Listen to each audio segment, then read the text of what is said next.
Online crew. In this video, I'm going to share with you my top 7 tips on how to convert a lead into a sale. I do get a lot of team and community members reach out to me saying, I'm getting lots of leads. I've had something that went viral. It's amazing. It's exciting, but no one's converting to the sale. So this is a strategy that I share with my team quite often and inside my coaching community. Actually, I was just talking about it just before in a coaching community training, but I thought I'd share with you my top 7 tips here. So for those of you that aren't in my team or in my coaching community, to give you a little bit more awareness of how I close my sales. And, you know, it's not an accident that I'm the #1 enroller in my company in Australia and New Zealand, like 5 months in a row. There's very much strategy behind what I post, when I post, how I post, and how I convert. Instagram looks really weird today. So anybody watching from Instagram, I think there's a weird filter on or something. I look weird. Anyway, sorry, just distracted by a funny look on Instagram. Anyway, back here, just on the coaching community, I just finished a training, which was about how to use AI in the 3 different phases that I recommend to be successful in social selling, network marketing online. So part of my brand, part of my teaching, part of my strategy is called the ABC of social selling success. So ABC meaning the beginning stages of your business to be successful online in social media and network marketing. A meaning attract, B meaning build, C meaning convert. So attract, like attracting audience, attracting eyeballs. You don't have a business if you don't have eyeballs. So that's got to come first. But then we need to build a brand and influence over those eyeballs. So that's the B. But then once we've got the trust and we've got the influence over the eyeballs, now we need to learn how to convert. So they're the 3 stages that I recommend that you concentrate on to be successful in social selling. So that's the ABC of social selling success. Now, what we've got access to these days with AI is that AI can help you build out attraction content, build content, and conversion content. So I've just done an elaborate training for the coaching community members on each one of those phases and how AI can help you build content in each one of those phases. And I did some detailed notes for you, which are now in the coaching community Facebook group. So if you're a coaching community member, make sure you catch the replay of that training. It's in the group now, and the notes are in the group as well. So back on track here, my top 7 tips on how to convert a lead to a sale. Okay, this is how it's done. #1, even when I get a lead that asks for some information, I do not give them the information first up. This is #1 where people go wrong. Somebody asks for some information and then you just give them some information. No one needs more information. They need to connect with what it is that you have before you give them the information. So #1, do not give them the information straight away, even if they're asking for it. I know that might sound a little bit weird to some of you, but if you just give them the information, that, like, people are bombarded with information every single day. We wake up, you've got your phone, you've got your messenger, you've got emails, you might have the TV going, you might have the radio going. Like, people are bombarded with information every single day. They don't need more information. What they're reaching out to you for is that they're slightly intrigued about something that you said that might fix them with a problem. So let's dive into the problem before we give them a whole lot more information that they don't have time in their day to read or watch or, you know, absorb. Okay. So #1, do not give them the information straight away, even if they've asked for it. So #2, what are we doing? We're asking what they're struggling with the most in relation to whatever it is that you got the lead for. So let's say it's a lead for, a product or your business opportunity, whatever it is. You would say something like, I'm more than happy to give you that information, but do you mind me asking what you're struggling with the most, just so I can make sure that this product or this business would be a good fit for you? And then give them some lead in. Like, for my target market, like Instagram and Facebook, where I've got a different brand than this one. Like, obviously I teach social media to you guys. But my other brand, where I deal with menopausal women, perimenopause and menopause, and how they lose weight and belly fat and balance their hormones, all those kind of things. I would ask them, let's say I'm talking about a product that I know that could help them. So I've done a video, I've got a keyword for that information. They've dropped the keyword. I don't give the information to the product to them straight away. They don't need that. They need to know that I can help them. So I'm saying that to them, I'm more than happy to give you that information, but do you mind me asking what you're struggling with the most? Is it the hormones? Is it the weight gain? Is it the belly fat? Is it stress? Is it something else? I just want to make sure name of my product is going to be suitable for you. So already indirectly, they're perceiving that, okay, they're not just going to give me the information and sell me something. They actually care whether it's going to be a good fit for me or not. Tick. Okay, from word go, I'm creating trust. Okay, so that's the first thing. One, don't give them the information. Secondly, ask what they're struggling with the most and give them some examples. Like if it was a business opportunity, more than happy to give you that information. Do you mind me asking, have you already got experience in the industry, or would this be something brand new to you? I want to know. And then when they say to me, yeah, I've been in the industry, but it's not really worked, and what about now? I've got something to work with. Now I can dig into their pain. Now I can understand what their problem really is. And then I can offer them solutions. If they say, no, I'm just intrigued, I've never done anything like this before. Oh, amazing. And then I can tailor my conversation that way. But unless you ask for some information, you're flying blind and giving them some information without tailoring it to what they need. So find out what they need, but it's the quality of the questions that you ask that's going to give you that information. Okay. Number 3, whatever they say, you empathize with them. They're reaching out for a solution for something. So empathize with them in whatever that they've said and help them feel seen and heard. Now, how do we do that? Whatever they've shared with you, you acknowledge. Oh, thank you so much for sharing that. That helps me understand whether I could help you or not. And from what you've shared, repeat what they said and then continue the conversation. Make your prospect feel seen and heard with what they've shared with you with the question that you just asked them. When people feel seen and heard, they know that you care and you're not just there to get them into your business opportunity or sell a product to them. Like, get into trust really quickly. Have a proper conversation with them about it. So that's number 3. Dig deeper and help your prospect feel seen and heard by repeating back to them what they shared with you. So it helps them understand that you understand them. Now you're building trust. People only buy from people that they know, like, and trust. Okay. Number 4, whatever they've kind of said, go deeper. Don't ask another question going in a different direction. Go deeper with what they've already shared with you. So it could be something like, oh, I'm so sorry to hear that you've been struggling with that. How long have you been struggling with that? And what have you tried to, help with that in the past? There's a couple of examples of questions. Somebody might be like, let's say this business opportunity. Yeah, I've been in the industry for a while, but I've never really been able to make anything of it. I don't get supported by, my upline, etc. So go deeper in that. So say to them, oh, I'm so sorry you've experienced that. It's a shame that you've had to, deal with not being supported. Do you mind me asking? And then go deeper with whatever they've shared with you about their experience or about their upline or what they didn't get or what they're looking for that they thought they would get and they didn't get. Like, stay in the lane. Where I see a lot of people go wrong with leads is they're kind of like, okay, don't give them the information first.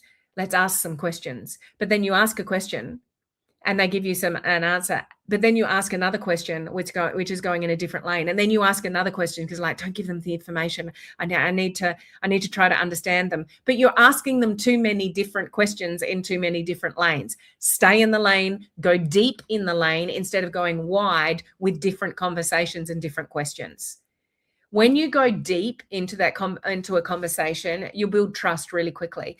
Like, have you ever been somewhere and you've met somebody for the very first time and you get into a really in-depth conversation and you walk away saying, man, I really connected with that person. It feels like I've known them for 10 years, but we only just had a conversation for a couple of hours. But you went really deep with something that you were talking about and you feel so connected to that person and yet you only just met them. Do you know what I'm talking about?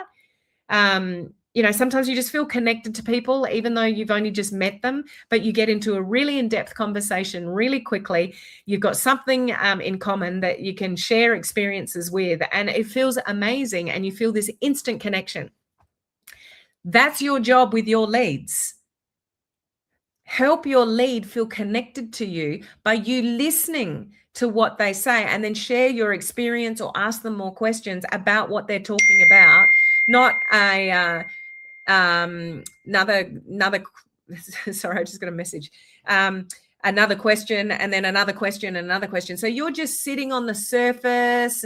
Where do you live? How many kids do you have? What do you do for a living? You've got like all these different things you're sort of talking about, and you're just sitting on the surface.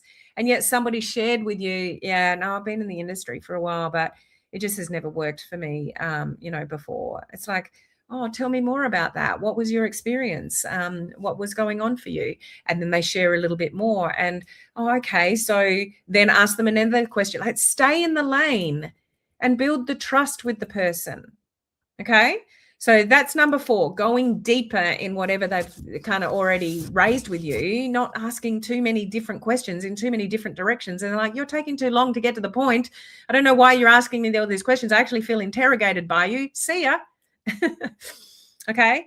If it's a product type thing, you can ask questions like, they might say they're suffering with something and you haven't got to your product information yet, but you might ask them, do you mind me asking what you've tried in the past to help with this? And get them to tell you what they've tried in the past. And then whatever they tell you, then you can have a further conversation about, like, they stay in the lane. Okay. It builds trust really quickly. And I'll say it again. People only buy from people that they know, like, and trust. So your job is to build trust as quickly as you possibly can. Okay. Number 5, highly recommend it. All platforms have it available now. Voice message.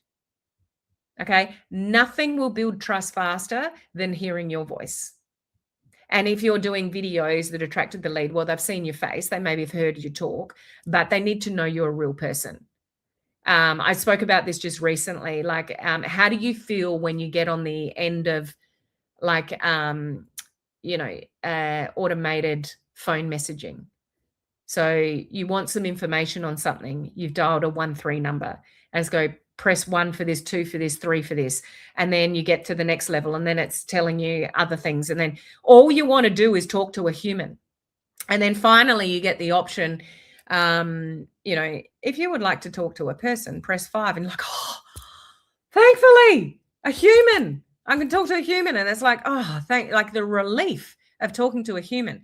Do you know how skeptical people are of you when you just type? So if you're just a typer in Messenger, Instagram, TikTok, you can voice message in TikTok now.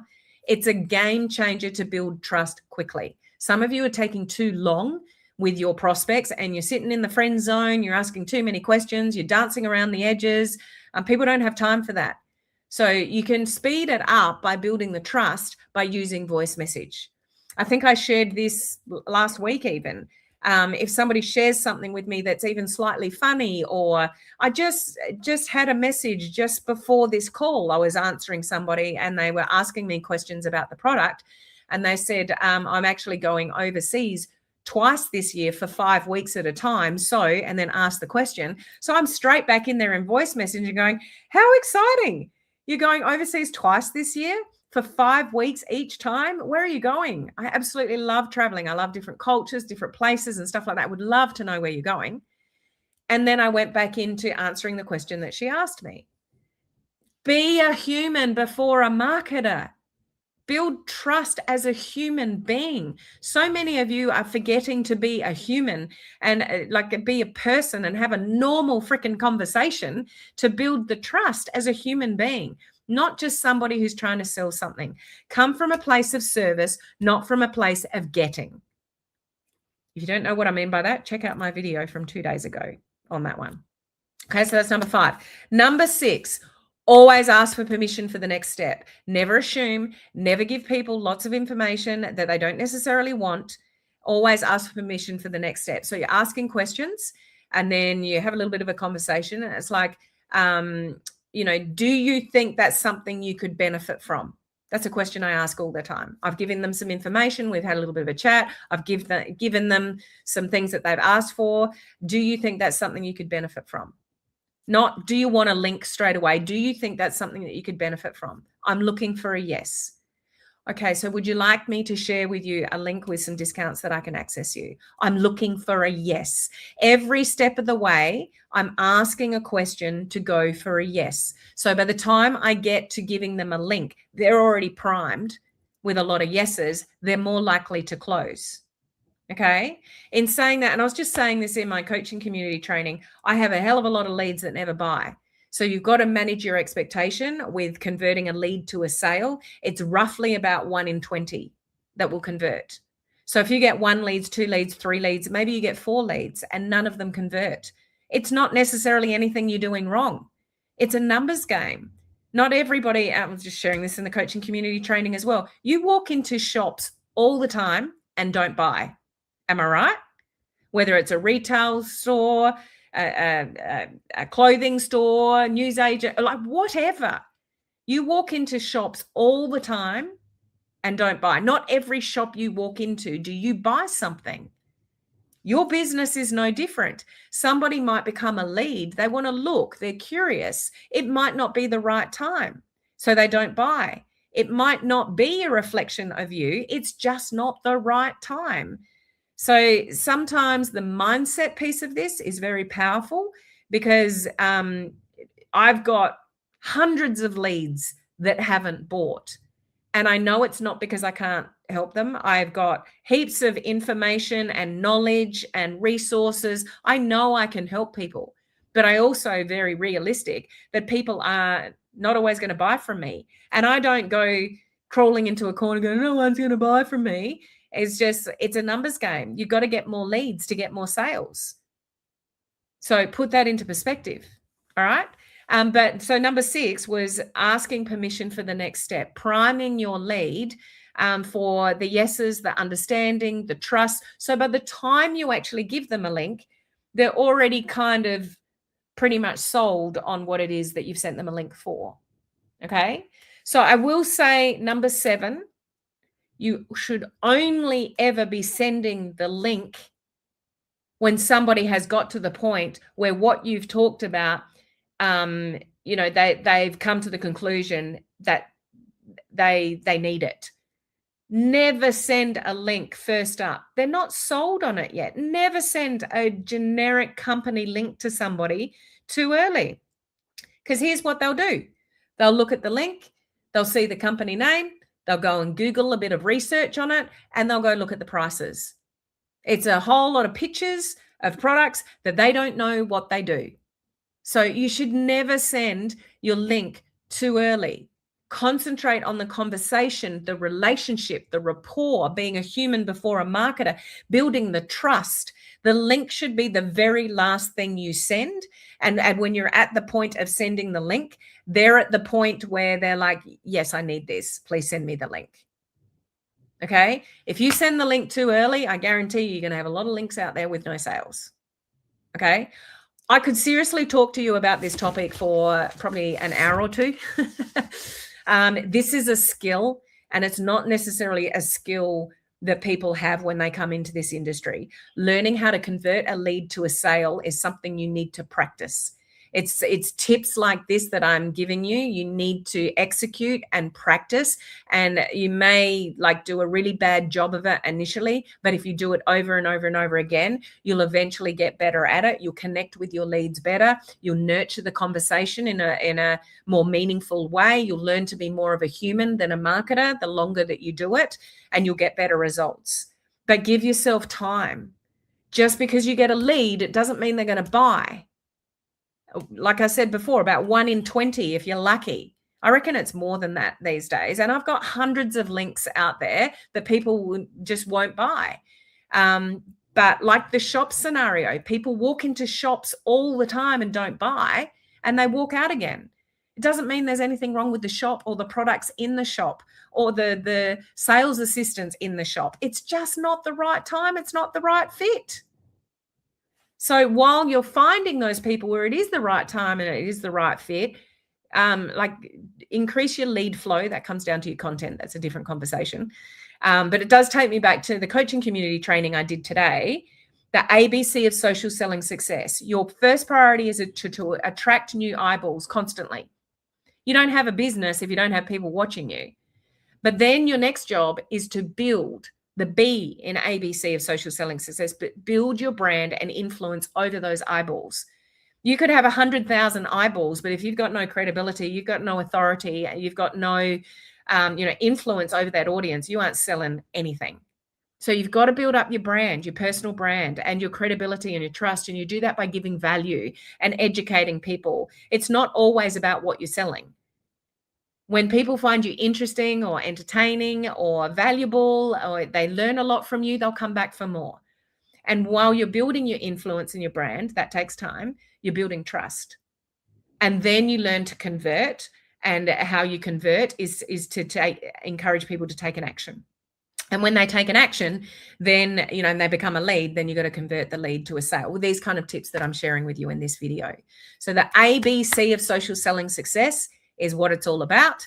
That's, again, coaching community members, watch the replay of the training that I just finished, and I've got very detailed notes. I've got an explanation of each. I've got AI prompts for each and, examples of each. And then I've got an AI prompt for you to use AI to create content in each one of those areas. Okay.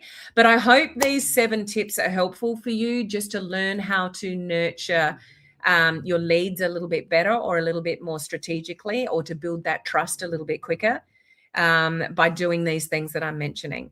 And these are the kind of things that I execute every day in my business. I follow this strategy. I don't sway from it. I may say slightly different things to different people, but this is how 5 months in a row I've been able to maintain that #1 enroller spot in Australia and New Zealand, is because of being able to convert leads to sales. Okay. Firstly, you got to build your following. You got to have eyeballs. But then you got to build your brand and your influence over those eyeballs to build trust, because for people to convert into a sale, you got to have the trust. Okay. Does that all make sense? I've thrown a lot at you in this video, but I really hope that you listen and absorb and just practice what I'm sharing with you, because it works. I'm living it. I'm breathing it. I'm achieving the results from it. So if you really listen to this video, like tag somebody in your team to this video about these 7 strategies, I guarantee you it'll help you close your leads. Okay. So thank you for listening to this. I hope it was helpful. Thank you for your comments, Kim. I'm glad it was helpful. 2 days ago, I shared like a little bit of a mindset shift that could completely change the way you approach social media, and it could change your results on social media. So between that video 2 days ago and this video today, you've got some really helpful tips to help you on social media. So I hope you find that beneficial. Okay. So I will catch you guys next week for more great training. Bye.